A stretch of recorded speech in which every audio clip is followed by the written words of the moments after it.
Eu queria começar a falar um pouco também de respostas que a gente já vem tendo. Nossa colega Mônica Bergamo acaba de divulgar na coluna dela um plano do governo, o governo lançando uma campanha massiva, vai lançar uma campanha massiva em defesa do Pix para reagir às ameaças de Donald Trump de impor esse tarifaço de 50% sobre os nossos produtos. Além da sobretaxa, o governo norte-americano abriu uma investigação comercial contra o Brasil, a gente lembra citando, entre outras coisas, serviços de pagamento eletrônico desenvolvido pelo governo, ou seja, o nosso Pix. A campanha deve ser veiculada em rádios e TVs e intensificada em redes sociais com o slogan "O Pix é do Brasil", frase que já foi dita e propostada por Lula nos perfis dele também. A ideia de defesa da soberania seria acoplada à defesa do sistema de pagamentos nesse momento, nessa resposta, bandeira que a gente tem visto sendo erguida pelo governo bastante, Mari. Queria entender aqui com você o impacto dessa nova investida dentro desse ponto que gerou tanta repercussão e apoio, inclusive, ao governo por aqui. Do lado dos Estados Unidos, nessa investigação, nesse contexto, como você vê essa possibilidade de resposta? Olha, Natália, existe uma percepção aqui que talvez os americanos não tenham entendido direito o que seria o Pix para o Brasil e calcularam mal qual seria a resposta. Enfim, os brasileiros são extremamente apegados a esse sistema. Não é simplesmente um sistema de troca, né, enfim, de valores online. Enfim, tem uma questão de identificação do brasileiro, né, com o Pix. E é isso que a gente vê quando o governo anuncia aí que vai lançar uma peça para o país para reforçar essa ideia, né? Uma ideia de reforçar a soberania nacional por meio do Pix. Essa é uma mensagem que está funcionando muito domesticamente para o governo Lula. Talvez seja uma das pouquíssimas agendas que hoje conseguiram, né, furar a polarização e unir pessoas dos mais diferentes espectros políticos aí.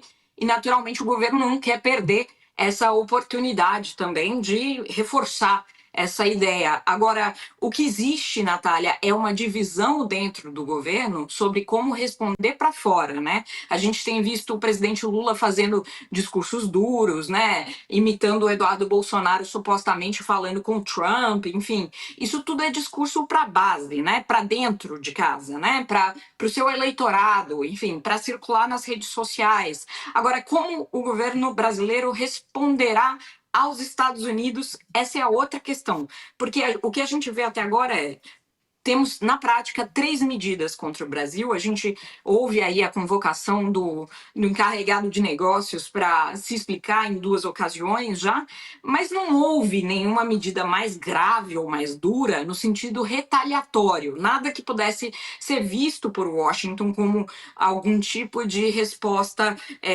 na mesma intensidade, no mesmo grau, enfim. Isso por quê? Isso é uma estratégia de contenção de danos, na verdade.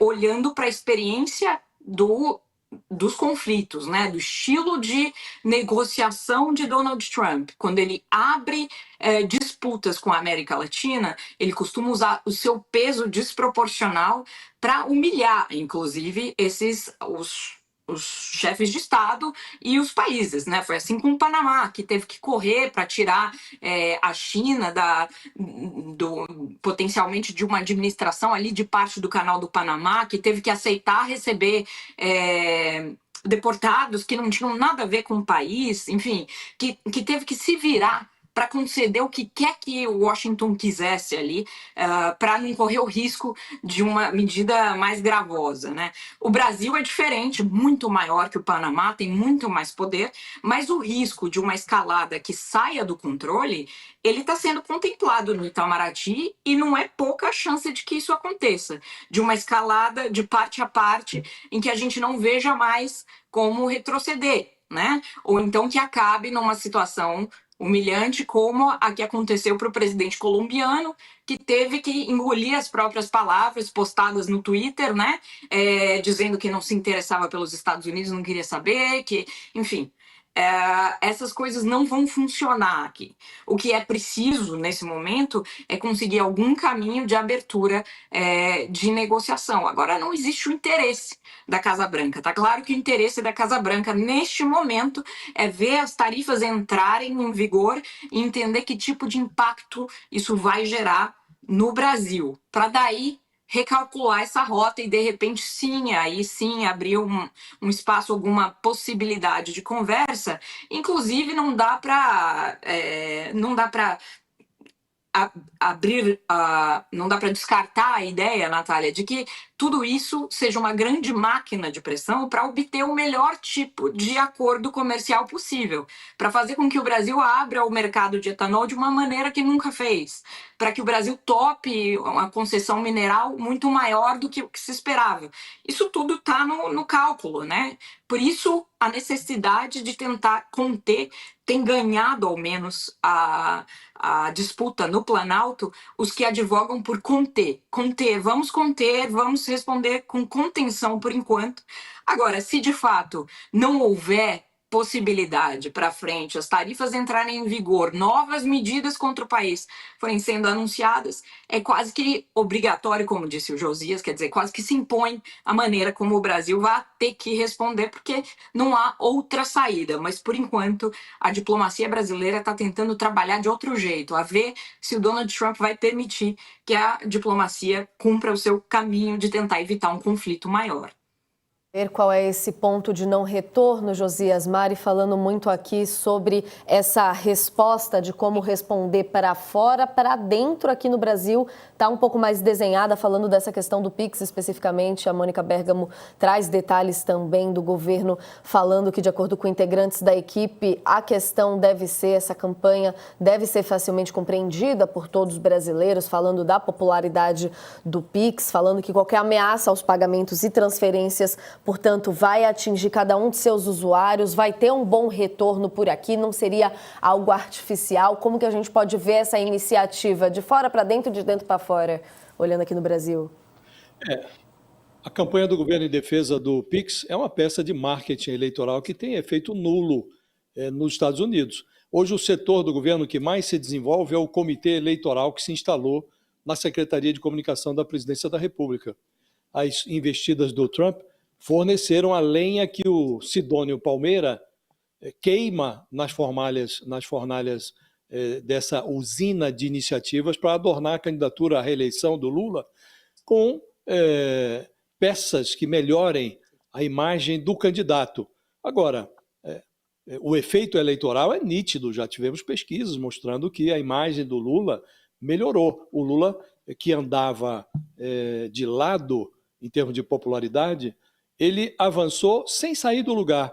Não há nenhuma medida que tenha melhorado a economia brasileira, o governo era criticado por uma ausência de marca, não havia uma marca nesse terceiro governo do Lula, continua sem marca, a economia que andava de lado agora está até recuando um pouco, menos ainda pelos efeitos do tarifaço do Trump, mais por conta da política de juros do Banco Central, juros lunares que começam a surtir efeito. A inflação vai refluindo, mas também a economia cresce numa velocidade menor. Então, nada mudou em relação ao Lula, exceto a investida do Trump. E isso foi suficiente para melhorar a imagem dele. E explica por que o Lula está cantando o hino nacional, enrolado na bandeira do Brasil, transformando atos pseudo-administrativos ao redor do país em comícios eleitorais. Esse movimento todo tem uma lógica, é uma lógica eleitoral. E o ministro-chefe da SECOM, que é marqueteiro da campanha do Lula em 2022, será o marqueteiro da campanha de 2026, ele está operando com essa lógica eleitoral. Mas em algum momento, se houver solução para esse impasse em que se encontra a relação do Brasil com os Estados Unidos, se houver alguma solução, ela será encontrada numa mesa, não num palanque, né? Então, em algum momento, o Lula terá que dosar essa movimentação de caráter eminentemente eleitoral e encontrar algum ponto de contato com a realidade econômica, porque entrando em vigor o tarifaço de 50%, isso resultará em efeitos econômicos, menos lucro para empresas exportadoras, menos empregos, e isso, se o governo não consegue se apresentar como parte da solução, logo será visto também, como a eleição ainda está distante, é um ponto longínquo no calendário, logo esse governo que hoje é visto como um defensor da soberania, logo pode ser visto também como parte do problema, Natália.